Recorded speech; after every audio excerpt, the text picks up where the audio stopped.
For a dedicated follower of the Vaishnava religious tradition, Vrindavan, India is the most sacred place on earth. In 1965, His Divine Grace A.C. Bhaktivedanta Swami Prabhupada left the holy city of Vrindavan to deliver the message of Krishna consciousness to the Western countries. At the request of his spiritual master, Srila Prabhupada gave up his peaceful and contemplative life there in order to preach the most profound wisdom of ancient India to the rest of the world. No one could have imagined that in a few short years, Srila Prabhupada would have created a revolution in spiritual consciousness and become the Acharya, the spiritual teacher to so many people. He had founded the International Society for Krishna Consciousness, a worldwide confederation of over 100 ashrams, schools, temples, and farm communities, and had made the chanting of Hare Krishna familiar to millions of people. And he had written and published over 80 volumes of translation and commentary on self-realization, which are now standard in universities and libraries around the world. Srila Prabhupada circled the globe 11 times between 1966 and 1977, and he met countless political, social, and religious leaders in scores of countries on every continent. He would speak at great length, and often with considerable intensity on various subjects. During these discourses, Srila Prabhupada would turn the profound Vedic philosophy into a practical cutting edge that penetrated every sphere of life and thought. Srila Prabhupada taught that there can be no real peace or brotherhood in human society as long as we are murdering our brothers, the animals. Nature's laws of karma, action and reaction, ensure that violence is repaid with violence. In other words, as you sow, so shall you reap. Srila Prabhupada's views were always persuasive because they rested on systematic logic and sound philosophy. He once said, "Philosophy without religion is mental speculation, and religion without philosophy is sentimentality."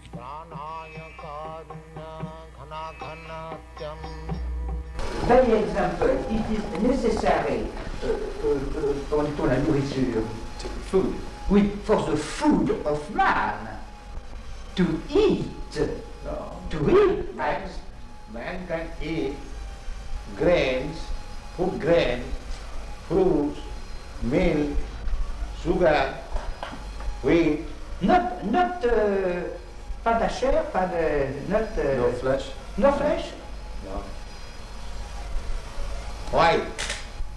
Just like the fruits. The fruits are meant for human beings. Yes. The tiger does not come to eat your fruits. Yes. So tiger's food is another animal. Man's food is fruit. Yes, sir. Food grains. Yes, yes. Same product. That's like Oui, mais it is why? Because grain on plants are also living beings. That's all. Living beings. That we also understand. Yes, sir. But if you can live just like generally, if I can live on food and grains and milk, why should I kill another animal? Yes, sir. Yes. Where is Another thing is that how can you suppose that animal killing is not sin? Yes, sir. Comment justifier que tuer les animaux n'est pas péché? Que les animaux n'est pas péché. Que tuer les animaux n'est pas péché. How do you justify it? Yes, because we thought that there is a difference of nature between life of man, life of spirit, and biological life. And we think that all the creation of animal and of plant is given by God to the man to help the man in order to realize his vocation.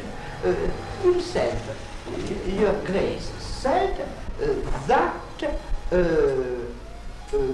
only the spirit is real beings, and the remain is appearance, and not really exists.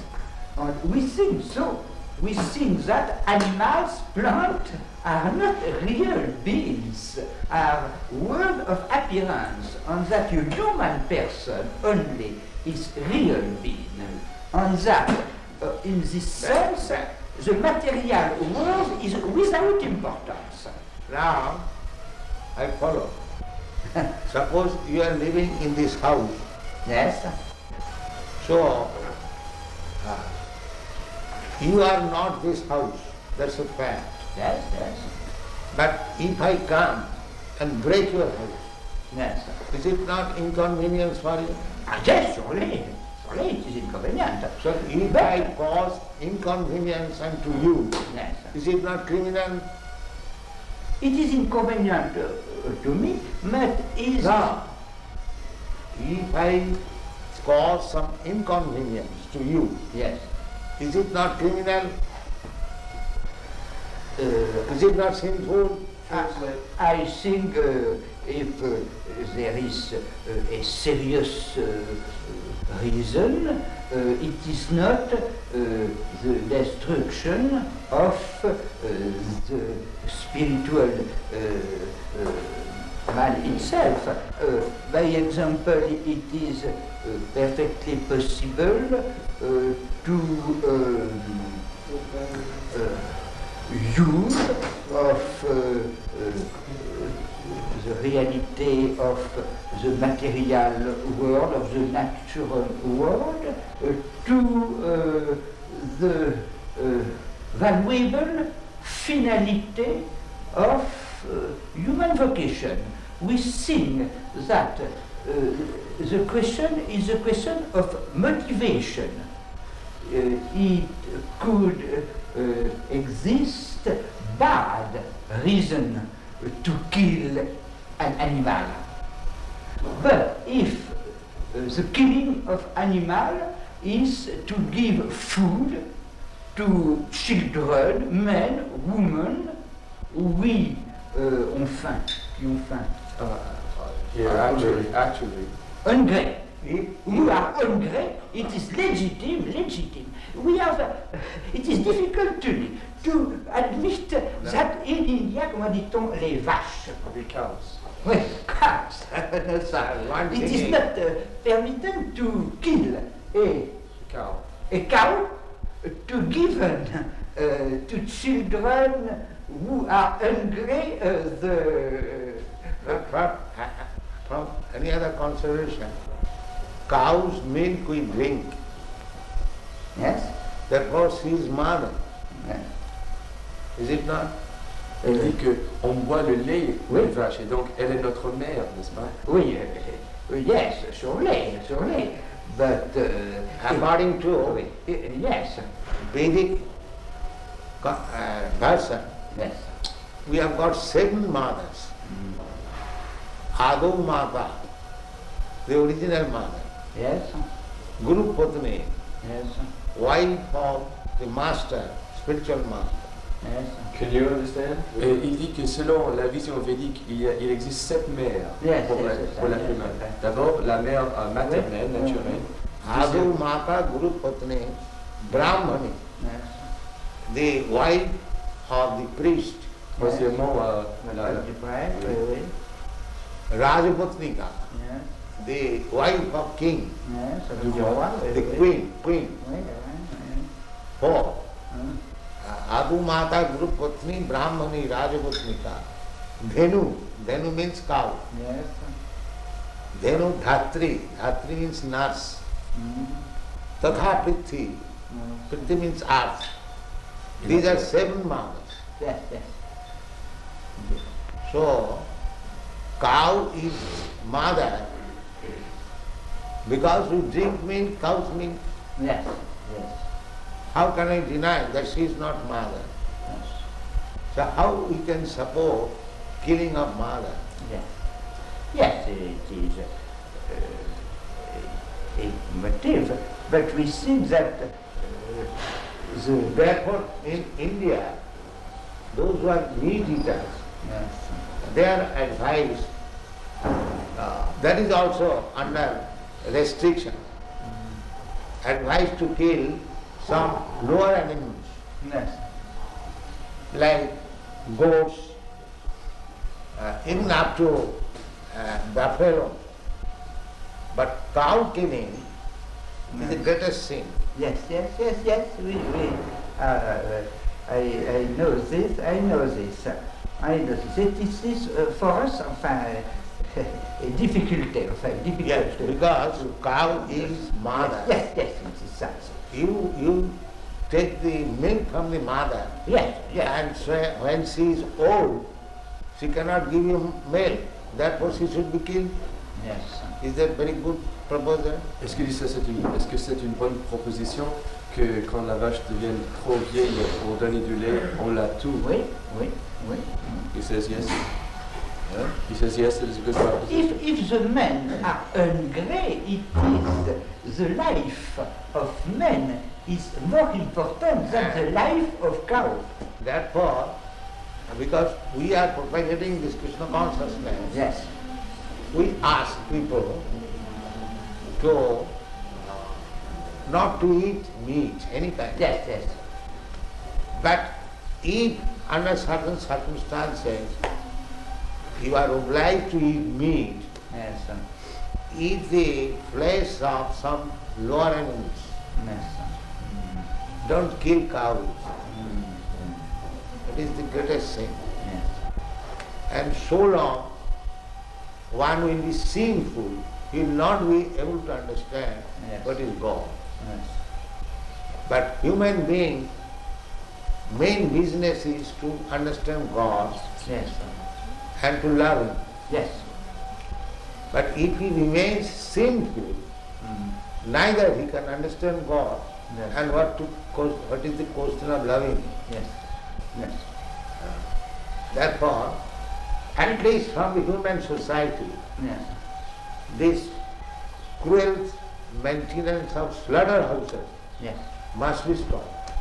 Il dit que parce que il est recommandé dans les écrits védiques que si on doit manger de la viande, c'est mieux de tuer des animaux inférieurs à la vache. Et donc ces abattoirs qui existent actuellement doivent être fermés si on veut avancer l'espèce humaine. I think that perhaps this is not an essential point. I think that in this realm the uses of various religions can be good. The important is to love God, but the commandment practical can be various. No. That's like God. If God says that you can do this, Yes. that is not sin. Yes. But if God says that you cannot do it, Yes. then it is sin. That is our pleasure. Ishavasyanidam sarvam. Everything belongs to God. That's it. Under the influence of Maya, we are thinking, and this is my fault.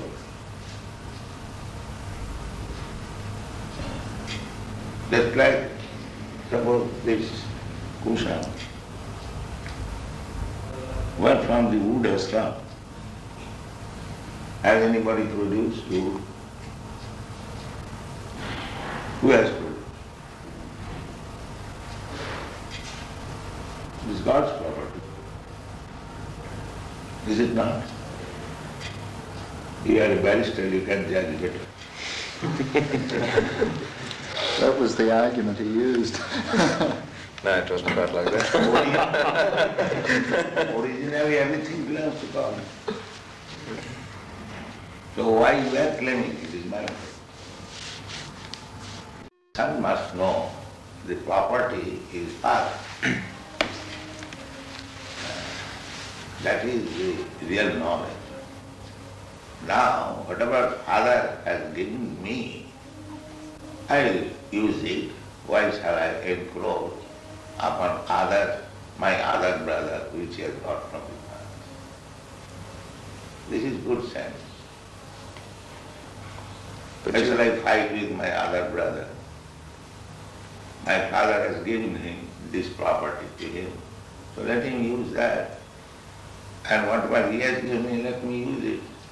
Why shall I encroach upon his property? I can understand. I'm sorry. I can understand when you say don't encroach on other people's property. And I think if I understand you correctly, what you're saying is that if you have something, your father has given you something, and someone else wants to use it, well, let him. I can understand that, but don't you get to the stage, or can't you get to the stage at times,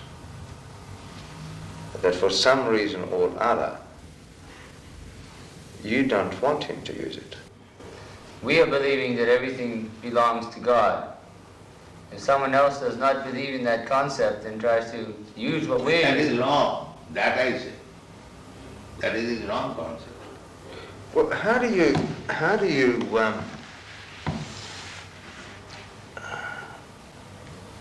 reconcile, or how do you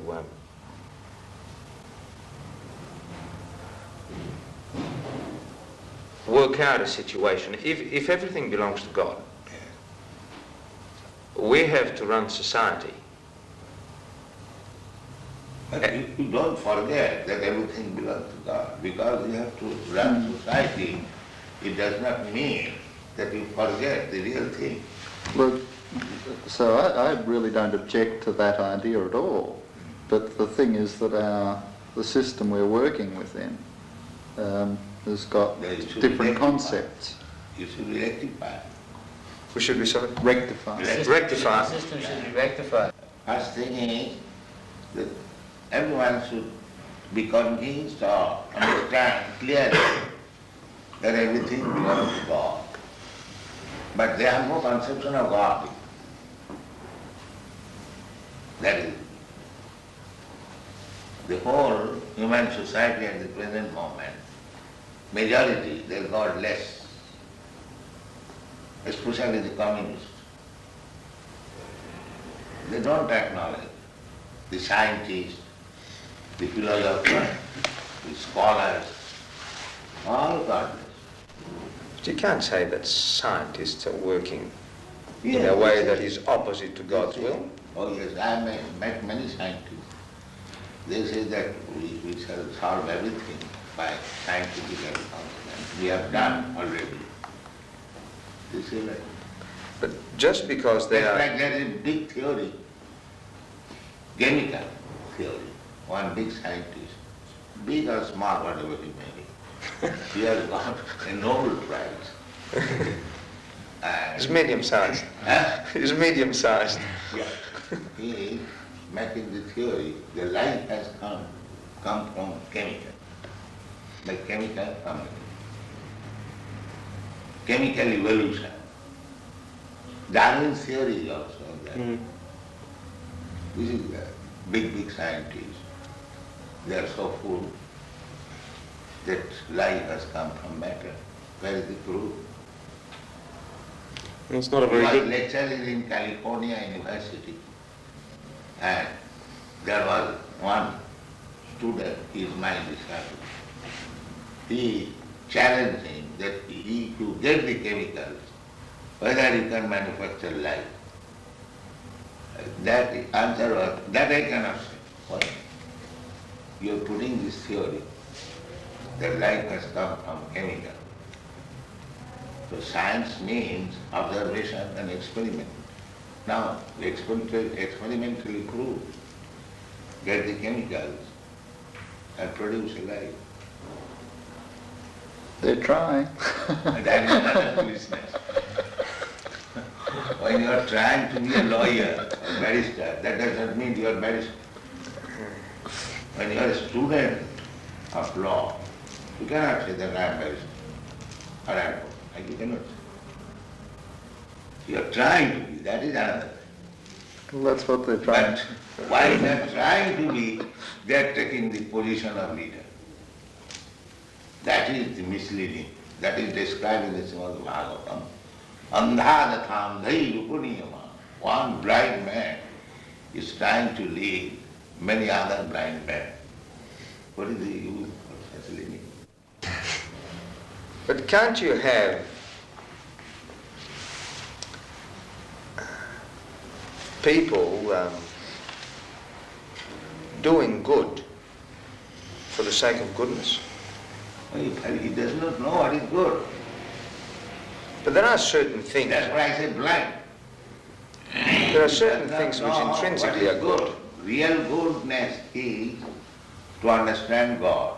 That is real good. But there are certain things that you don't, that are good, that you can accept as being good, just by themselves. You see an old lady who gets run over by a car. You go and help her.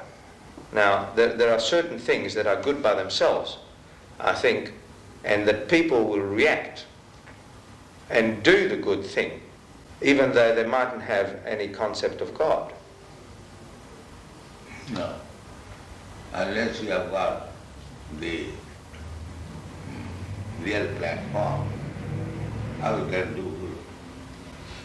Just like our Madhudari Maharaj was obliged to you, they have done some good legal affair. But unless you are a lawyer, legal man, how can you do it? You have a mind to do good. But if you are not a lawyer, how could you do? But there would be a lot of lawyers that do good That is another without thing. God. I am talking of yourself. If one does not know what is good, then how will do good? The first business is that he must know what is good. Then he can do something good. Otherwise, what is the use of jumping like monkey? So therefore, anyone who is posing himself as leader to do good to the society, he must know, first of all, what is good. But you should see whether you are successful. And what is the standard of success? The standard of success is whether you have pleased God. You read this? What is Atah pungbi dijasreshta. Atah Pungbi.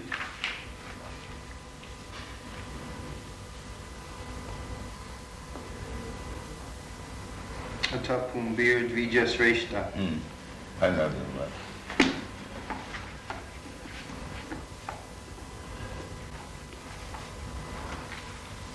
Atah pumbir dvijasreshta. Varnashram vigbhagjaha. Shvanus isyasya dharmasya. Samsiddhi haritosanam. O best among the twice-born, it is therefore concluded that the highest perfection one can achieve by discharging his prescribed duties, dharma, according to caste divisions and order of life, is to please the Lord, Hari. That is it. That's it. So, whether by my profession, by my business, by my talent, by my capacity, there are different categories. Whether I have pleased God, then it is success. India is still, if one has a very good garden and flowers, if somebody goes, sir, I want to take some flowers from your garden for worshipping God. Yes, you can take. They will be very glad.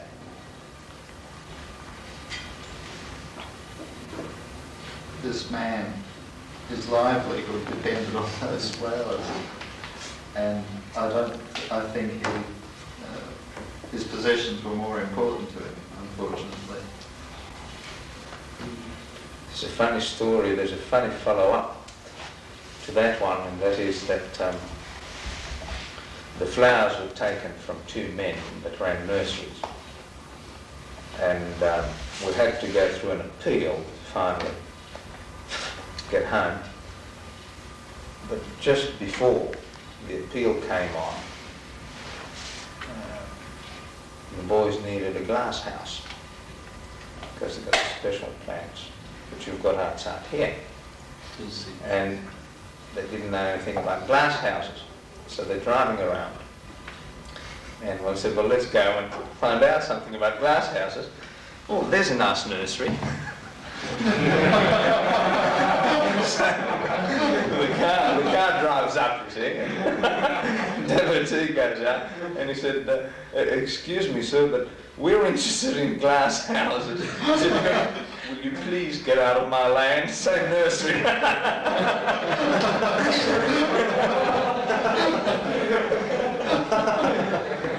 Out of 200 nurseries around the area, he picked that particular one.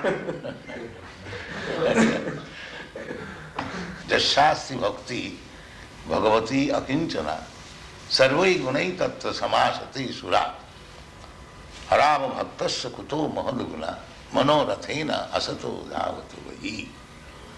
The meaning is that anyone who is God conscious, devotee, he has got all the good qualities. What we consider as good qualities, he has got. And similarly, one who is not a devotee of God, he has no good quality.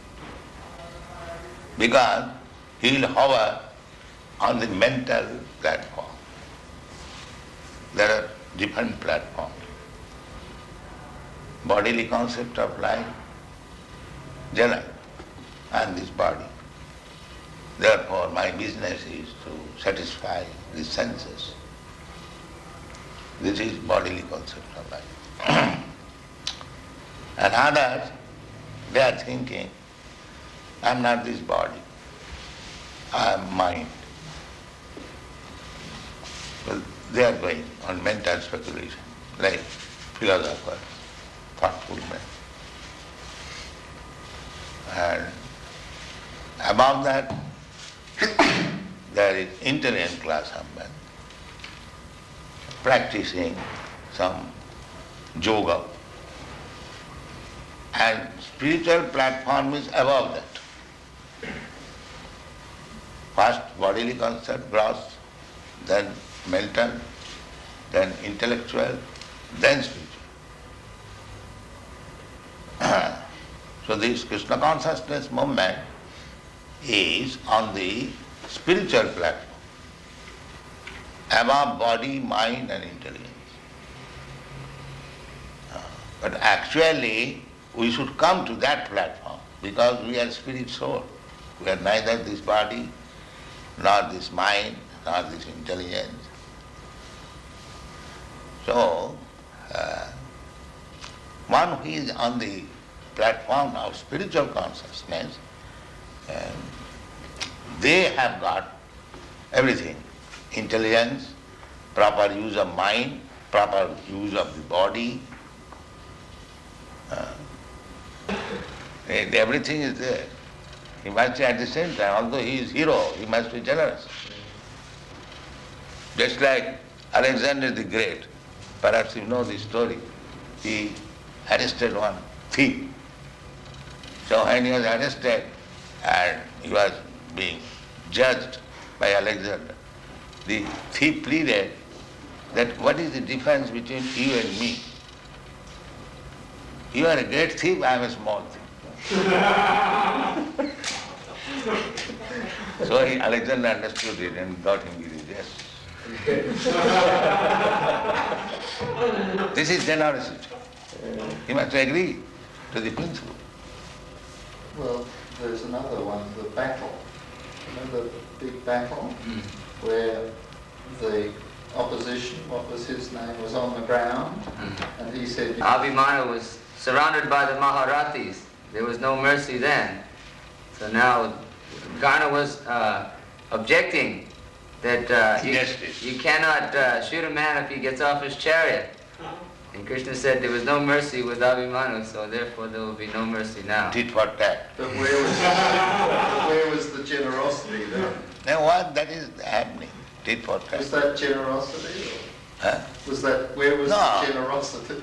That, Just times, Wally, surely, there's times to these. that is war tactics. Yeah. That is war tactics. He's going to bring some prasadam for you. Give some prasadam for them. Yeah. Yeah. We invited everyone over to Ukasrava's house one night. We had a big party, and Wally came and Raymond came, and they became very much addicted to prasadam.